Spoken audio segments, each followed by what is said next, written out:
Welcome back, my friend. Today I'm inviting you into a slower kind of day, a day filled with quiet, grounding gardening tasks. For me, tending to the plants and the trees feels kind of therapeutic, especially now that spring is kicking in and all of the plants are waking up so fast. It's a gentle reminder that no matter the season, nature has a way of restoring itself and starting over again. These fallen branches may look forgotten, but to me, they have a purpose. I collect what I can and run them through the shredder to use as mulch for the garden. This mulch will provide insulation, moisture retention, and nourishment back into the soil. Here I move on to taking just the top layer of fallen leaves. This ground is alive in ways that we can't see with our own eyes. Within it, there's microbes and decomposers just quietly building fertility. And by bringing this into our food forest, we can try to mimic the natural forest floor. And there are a lot of benefits to this, like improved soil health over time, water retention, weed suppression, and just a better overall natural ecosystem. Now let's do it before and after. This is what it looked like a few days ago, and this is what it looks like now.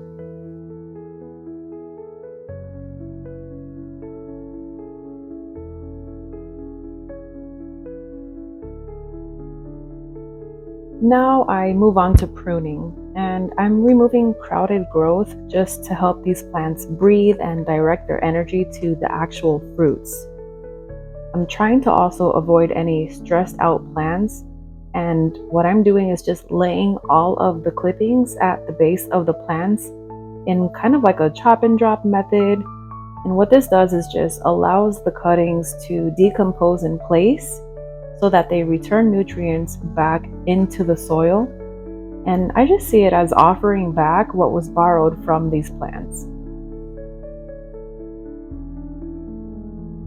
I'm taking care to only remove the stems that are low-lying, ones that are touching the ground, just to avoid diseases. And I'm also removing ones that are growing inwards or touching the plants next to it, just to make sure to open up this canopy and allow more airflow between all of the plants.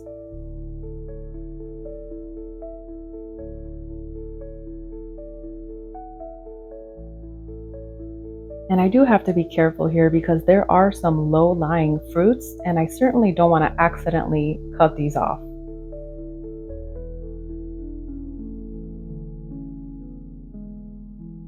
Now the extra foliage has been chopped and dropped, and the canopy is now open and will allow for more airflow.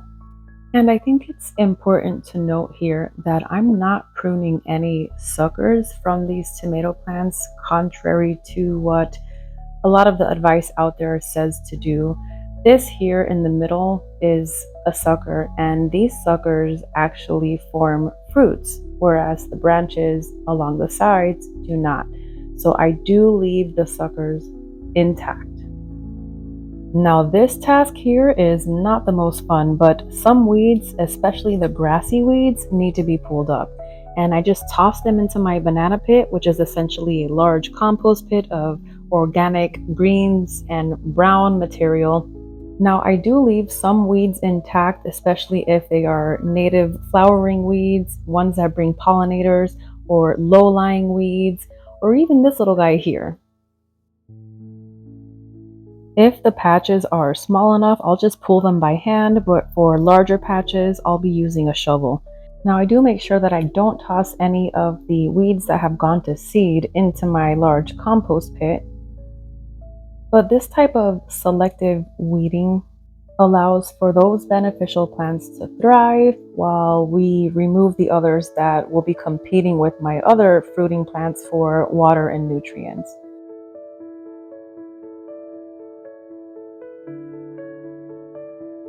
Now this pretty little thing, the butterflies absolutely love it.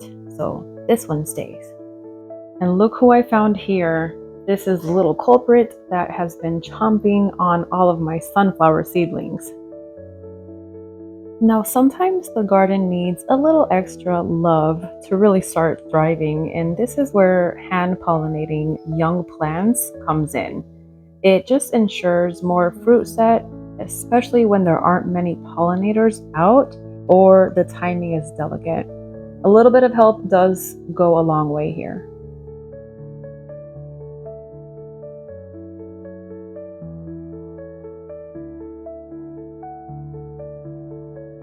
I don't know why, but this next task brings me so much joy.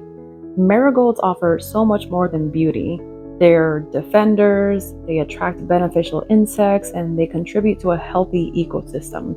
So when I see dried up flowers, I take them and I spread the seeds. There's something kind of magical about spreading these seeds throughout the garden. As the sun starts going down, I do what I find are the harder things, like organic pest control. It's not the greatest, but it is part of the care. Organic treatments like BT and spinosad offer a lot of support. And for pests like leaf-footed bugs and stink bugs, I just gently plop them into a cup of soapy water. I noticed some leaf miner damage here, so I'm just spraying the affected areas. One of my favorite ways to help these plants along is with a gentle liquid fertilizer. And I like to spray it directly on the leaves after the sun has gone down. That way the plants can absorb the nutrients overnight. And doing this in the evening also avoids the risk of sunburning the plants.